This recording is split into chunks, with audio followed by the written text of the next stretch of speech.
Welcome back, everyone. We got coffee in the end, which is great. I want now to introduce the next panel. And we're basically talking about points of light, crisis-proof leadership. Here we are looking and hoping for practical insights, leadership lessons and solution-driven dialogue that empowers us all, basically, to make sustainable choices of the future. I think we're going to hear some really interesting perspectives, including one person on the panel who at the press conference last night attracted every single question from the audience because of what she is doing with her hotel group. But I will leave that to the panel and to Rachel Reed to introduce them. Thank you, Arjan. Hello, everybody, and welcome to the panel. As Rajan says, we're going to spend the next 40 minutes hopefully striking an upbeat tone and thinking about success stories. We're going to be talking about crisis-proof leadership and inspiring sustainability pioneering initiatives. So very much looking forward to hearing the perspectives of all of our panels. I'd like to introduce them. We have Jean-Baptiste Lemoyne, former Minister of Tourism for Republic of France. So bienvenue, lovely to see you. We have Teodora Mariinska, who is the Head of Public Affairs at ETC, the European Travel Commission. Inge Gieberts, who is the Global Chief of Sustainability at Radisson Group, and Alistair Crossley, who is the Head of Travel at AXA. So welcome to all four of you. So let's dive right on in there, shall we? And I'd like to start on just hearing about some of these initiatives that have worked really well. I'll come to you first, Minister. Let's start here in France, as we are in France. Could you tell us about some of the initiatives in tourism that worked while you were Minister and perhaps even beyond? First, thank you very much for inviting me again. I remember the first edition of A World for Travel in Évora, Portugal. And I'm very happy that it's now in France, in Paris, thanks to Paris region also. I saw Hamida, who is here. I think, in my experience, of course, I had to deal with a COVID crisis, and I remember two study cases, I would say. First of all, we had to deal with mountain destinations at that time because we had a season with no ski at all. So, of course, we had the emergency support to provide all the economic sectors, destination sectors. But we had also to think on the future of these destinations, mountain destinations. And at that time, we launched a plan, a recovery plan, but not dedicated to the return of business as usual, but to shift to another model. I mean, a more sustainable skiing destination. And at the beginning, it was quite difficult for, some actors to think this future. They were afraid of some restrictions in terms of skiing, but we try to help them to think about a full season destinations. Lionel Flasser, who is from Auvergne-Rhône-Alpes, who is the Alp region, is very aware of that. And we succeed in this shift.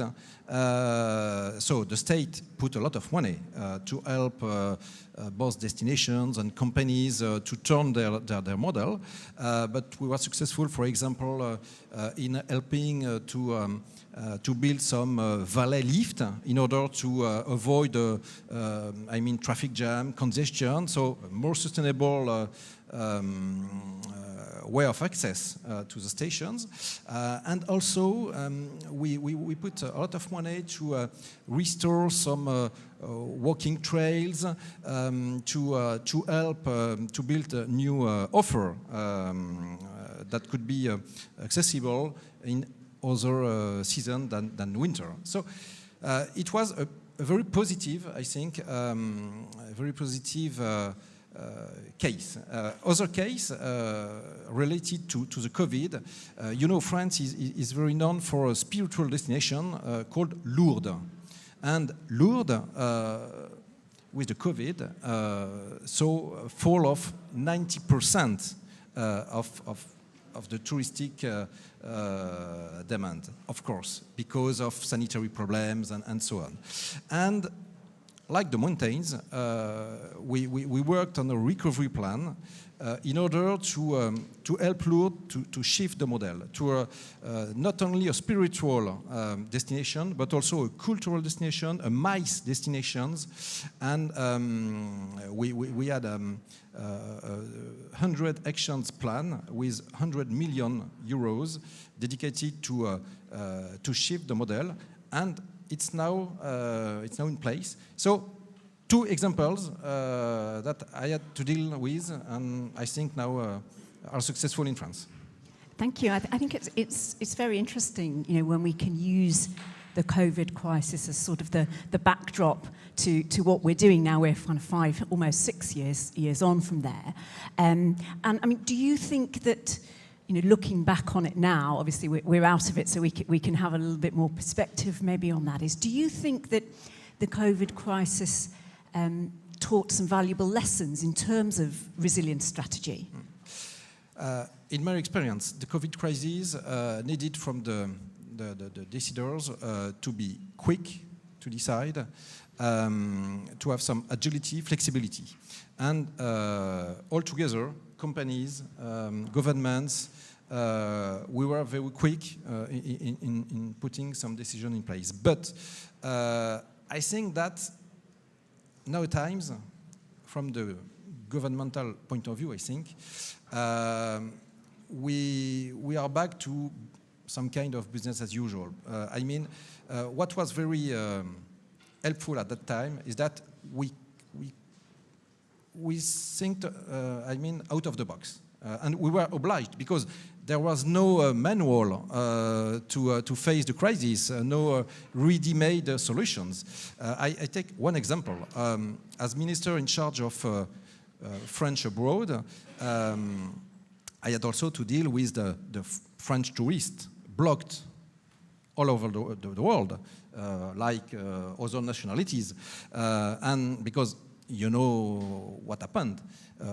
From one day, the planes were blocked, frontiers came back, and I had some French tourists that were calling us, I mean, SOS.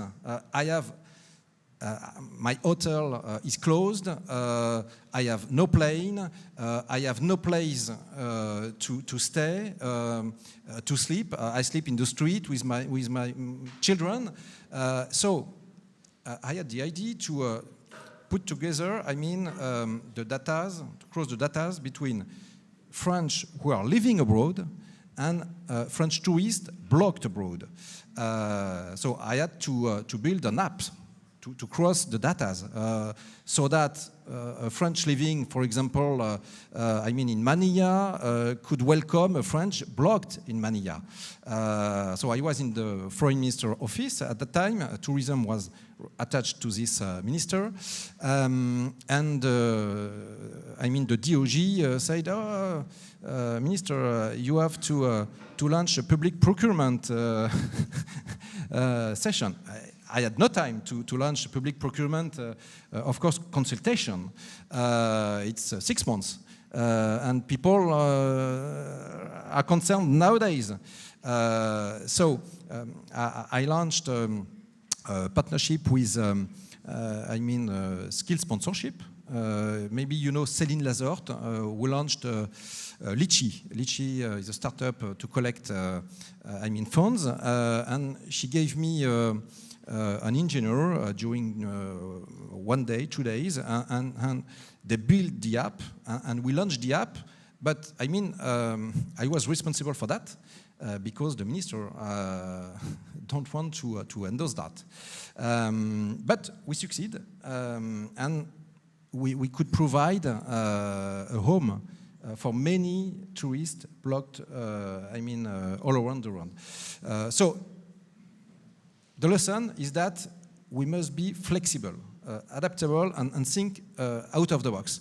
But I think that nowadays, I mean, it's not the way it is from the public point of view, I think.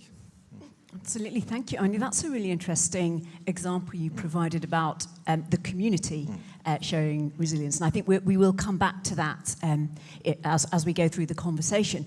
But if I can come to you, Theo, obviously at the European Travel Commission, you are concerned with promoting Europe as a destination. It would be great to hear some stories from destinations that are leading the way in resilience. Thank you, Rachel. It's a great pleasure to be here today with you all on behalf of the European Travel Commission. We've also supported this event from its very beginning, and it's always a pleasure to see a room full of great minds. Actually, it's a great backdrop when we talk about COVID pandemic. We think of it as a very exceptional event, but what we know is that we are living in uncertainty, and we are living in an environment in which there will be more and more crises. It can be just because of climate change, which is a factor that we know will happen, but also we are increasingly living in an unstable geopolitical environment as well. So actually resilience is something which is very important for destinations, and that's why also the European Travel Commission, which unites the national tourism boards of the European countries, we've taken this as one of our main work streams. Last year, we produced a report on crisis management specifically for destination managers. So actually, this flexibility that you were talking about is something that you can prepare in advance, and you can have all the systems in place to push the button when something happens. But also, when we talk about resilience, we should also think that resilience is actually sustainability, because it's how we envisage tourism to thrive in the long term. It's really through putting systems in place that are in line with long-term viability. And all of these systems are actually our sustainability agenda. And maybe just to showcase, because we're talking about leadership, it would be good to showcase maybe a couple of destinations who are really have embedded resilience and therefore sustainability in their essence. One of them, I would say, at European level is Slovenia. Actually, sustainability is part of, deeply rooted into their brand positioning, but it's backed by on-the-ground initiatives such as their green scheme. All their destinations are actually accompanied and financed in order to be sustainable from every point of view. Economic sustainability is important as well, let's not forget it. Environmental and societal, which is something that we'll talk about later. But also, last year they produced a specifically designed for tourism climate change adaptation plan, which really focuses on the tourism sector per se, because we know the tourism sector is one of the things that which will be impacted first and foremost. Actually, we're already seeing the impact of climate change on tourism flows. And currently they are working on their climate action plan together with ETC. ETC has one of our initiatives is to actually support our members writing their own climate action plans and signing the Glasgow Declaration. And another example that I wanted to showcase, because it very much relates public-private partnerships, is the Irish example. Fáilte Ireland, which is the National Tourism Board of Ireland, launched an initiative to help the business make the green transition, financing and capacity building, actually, some selected businesses, accompanying them on the way to sustainability. And this happened, it has been going for almost 3 years now, and what we see, I was there this in September actually, and we talked to some of those businesses, and it's really interesting to see how businesses embrace immediately the business case for sustainability once you have the first capacity building and the whole system inside a hotel, for example, understands that this is done because it's going to improve efficiencies, it's going to improve gains on the long run, and your customer satisfaction as well. So it's really, really inspiring to see that only in 3 years we can already see a business sector which is completely, fully on board with sustainability and willing, after an initial push from the public sector, to cooperate and to invest in this. Absolutely. Well, that's a very convenient segue into the accommodation sector. And Inge, let's think about that for a bit, because I know there's some really interesting initiatives that have gone on at Radisson at the moment on sustainability, aren't there? If you can tell us about those. With pleasure. Is this on? Yeah? Yes. Okay, great. So first of all, being in this house of inspiration of so many innovative industrial thinkers, I think we have an obligation to speak and be enthusiastic about innovation. So at Radisson, we're in the business of creating memorable moments and making sustainable stays easy. And we welcome 55 million customers every year in 1,500 hotels around the world. So that's a lot of touch points now, and that's also a lot of hotels. Now, all of these hotels are actually on a pathway to net positive hospitality, where the starting level is that we want to make sure that each and every one of these hotels offers a basic level of sustainability, which is done through a certification or verification called Hotel Sustainability Basics. Then they move on to a full eco label, and there's various eco labels that you can think of. But then, and this is what we tried, tested, and launched as a unique solution this year, is we launched 2 verified net zero hotels. One is in Manchester city centre and one is in Oslo city centre. And what we did there is we said, let's see if we can really do it. If we can do it according to a methodology that is not the Radisson methodology, it's an industry methodology.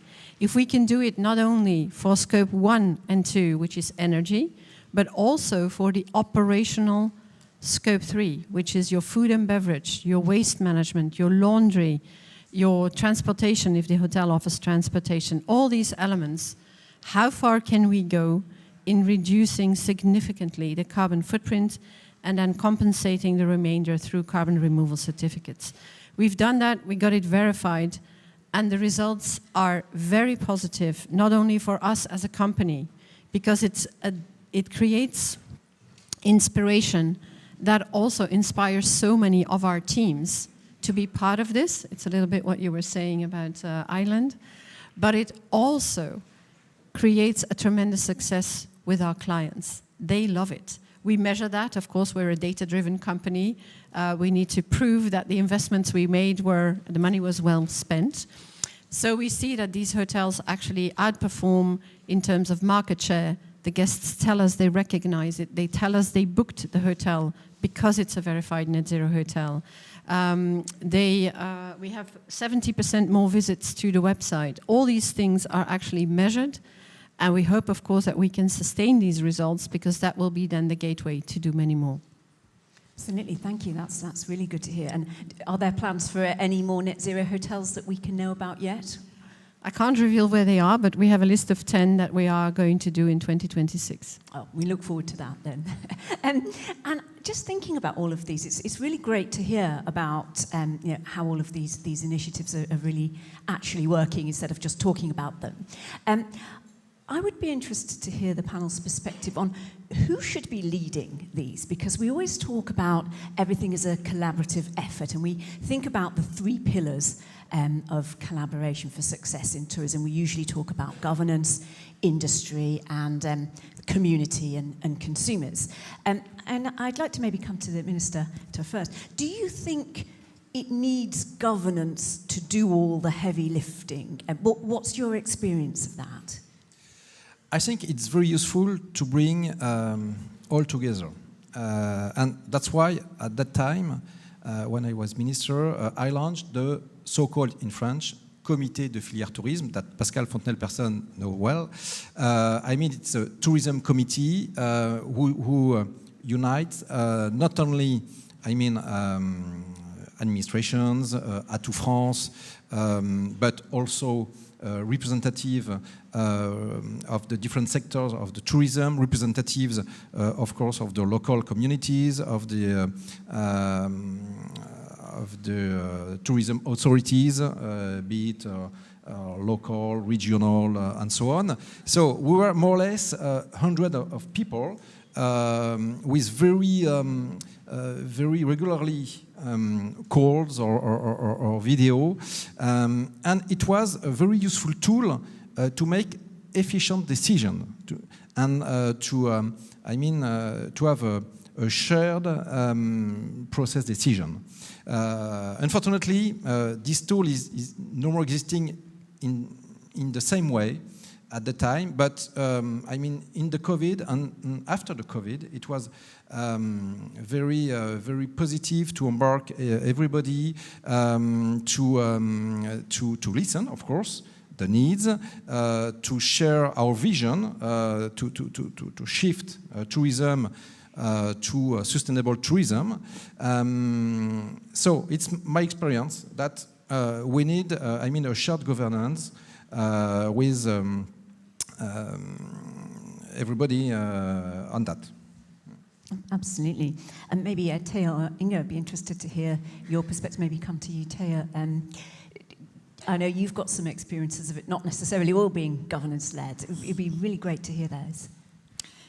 Of course, national tourism boards participate in governance, but there is something really, there's another player in governance that I would like to bring to the table, because governments, they are always incredibly important, but we also know that governments are by large guided by politics. And going back a bit to the morning and very interesting presentations and insights that we got from the more institutional part of this event, thinking of how the perspective on sustainability, for example, has changed drastically drastically in the US, but also to a certain extent in Europe, and the focus shifting a bit away from sustainability with some commitments being rolled back.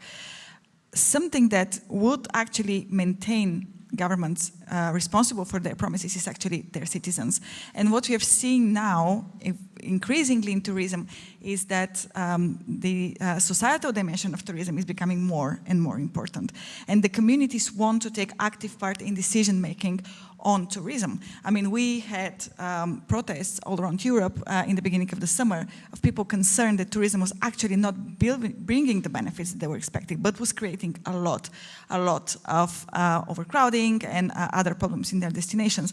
And we see more and more that communities everywhere pretend to be involved. And this is a great thing, because actually this is what we want to, this is the tourism that we want to create. It's good for the business, because in the end, and this was the conversation before, why would people come to France? Why would people come to Paris? Because they want to feel Parisian for a day. They would like to experience the way of life. And the only people who can give them that is the local people, is the local community. This is our product. We can, everybody in the industry is in the background, but the product here is our places and our communities. So it's incredibly important to maintain them alive and to make sure that tourism brings them benefits. And what we've also seen, at least at the NTO and DMO perspective, has always been very much focused on the travelers, because they were the interlocutors. You know, we're trying to attract people to come to our destinations. And now we are seeing a shift of focus from the travelers to the local communities. Now it's actually how do we involve local communities in the decision making, how we make sure that the governance work for them, and how we build our governance from the roots up. I think this is a very important shift, and we see it happening right now. That's very interesting, thank you. Alistair, if I could bring you into the conversation and think a little bit about different uncertainties that we're facing. You know, we've seen throughout the morning, we've spoken about geopolitical instability and the associated market volatility that brings, border security concerns, impact on local communities. It'd be interesting to hear from you, Alistair, obviously working in insurance, where this often pops out, in the wash, as it were. And how's the industry tackling this in terms of its sustainability and resilience? Yeah, thank you, Rachel. Clearly, risk is a key function of our business, being a global insurer, and we recently published the latest edition of the AXA Future Risks Report, and the top 3 risks this year were, not unsurprisingly, cyber threat, geopolitical unrest, and at number 1, climate change, which has been there for the last 5 years or so. And so clearly those risks are having an impact on the industry. I mean, you mentioned a couple of them in terms of focusing on geopolitical risks, and that is impacting the way travelers are behaving. And we heard this morning that volume of traffic down, visitor volume to the US is down by 8%, 9%, depending on which figures you use. It's costing that economy somewhere between $12 and $24 billion in terms of lost revenue. So huge impact on one of the global players. Yes, part of it is down to a strong US dollar, but the administration's approach on the border, on tariffs, America First type approach is having an impact. But the good news is the travel industry is really resilient, and it's growing. This year, the travel and tourism industry will be worth somewhere in the region of $11 trillion in terms of GDP. If that was a country, it would be the 3rd biggest country in the world. and it's growing faster than some of the big industries like construction, healthcare, utilities, for example. So it's buoyant, and actually what we see growth in other markets. So we see growth in areas like Canada, for example, which is up 25%. We see certainly growth in areas where the temperatures are slightly cooler, so the Caucasian destinations. And search volumes there are up 300% for those kind of destinations. Big growth in places like Iceland, which is up 30%. And so we're seeing a shift in terms of where people want to visit. And I think certainly coming back to your question around how do you build that resilience, it comes back to the point you made at the beginning of the question in terms of the 3 pillars. Industry has an important role to play here. At AXA, our customers trust us to lead the way when it comes to the insurance side, but it's not just insurers, it's not just the hospitality industry either, it's not just the transportation industry. We all have to collaborate and cooperate together if we want to make a significant change in that space. Thank you. Theo, can I ask you, as you're closely linked with the EU and the European Commission, how are they tackling these challenges in terms of, are there projects in the pipeline that might be interesting to hear about? Indeed, quite a few. We are delighted to have, actually, for the first time in the history of the European Commission, a commissioner for tourism, for sustainable transport and tourism. Mr. Tsikostas is incredibly ambitious. He's building on, the European Commission, remembering the fact that at EU level, tourism is a national prerogative, so actually it doesn't have a European dimension. Nevertheless, the European Commission has been working on different initiatives in the past, trying to build coordination and also involve all stakeholders. It's an incredibly complicated ecosystem to deal with, but they've tried to build everybody on board, and they created so-called transition pathways for tourism that helped with the green and digital transition, and it actually created a big, I would say, community that continues to help them in their policy making in Brussels. But most importantly now, one of the major initiatives that the Commissioner is proposing, and we've been told that this would be out in spring next year, is actually a strategy, a EU sustainable tourism strategy. It will touch upon very important points like sustainable mobility, branding of Destination Europe, of course, skills and competences in the sector, and many of the challenges that we've been discussing today. It's, of course, to be seen how cross-sectorial it will be, because this is also very important. But we see a lot of positive developments in EU level. And also, one of our latest studies looks into the future, and one of its main conclusions is that something that would make it or break it for European tourism is actually more coordination. And it sees a lot of room for intervention at EU level, at regional level. Looking geopolitically at the geopolitical situation, if we want to remain relevant, we need to stay united. And I think that this is, at least in Brussels, where we're also based, this is quite well understood. Now, let's see if it's the same in national capitals. Absolutely.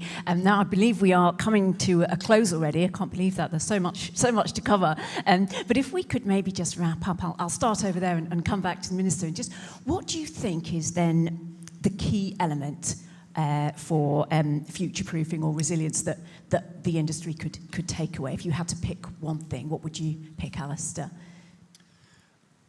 I think going back to what I was just saying, Rachel, it's around cooperation and coordination. We can't solve this as an individual segment.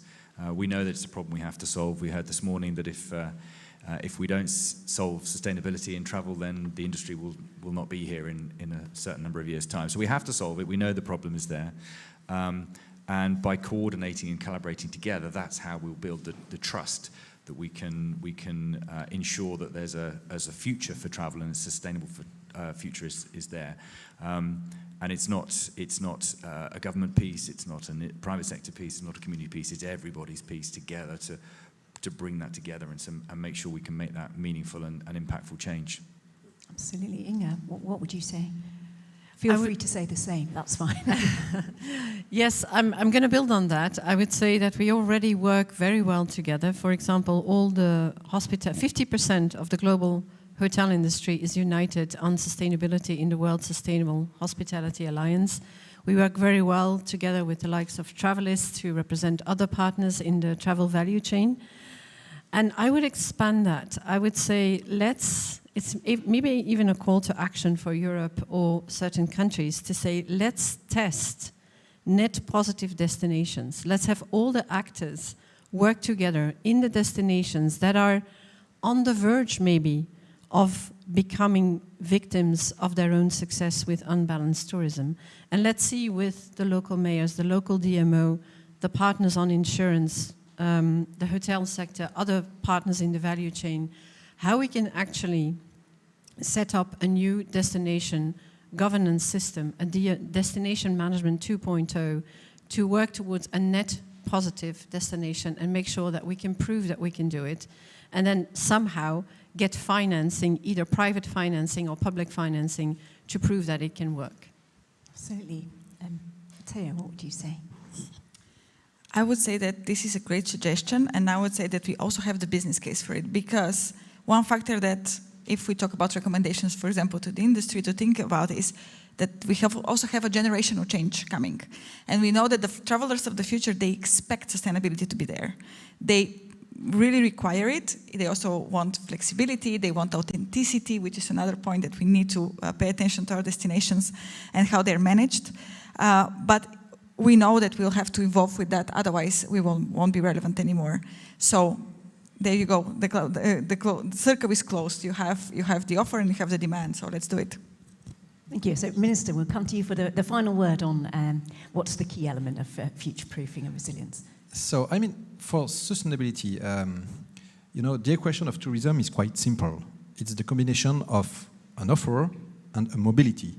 Without mobility, no tourism. Without offer, no tourism also.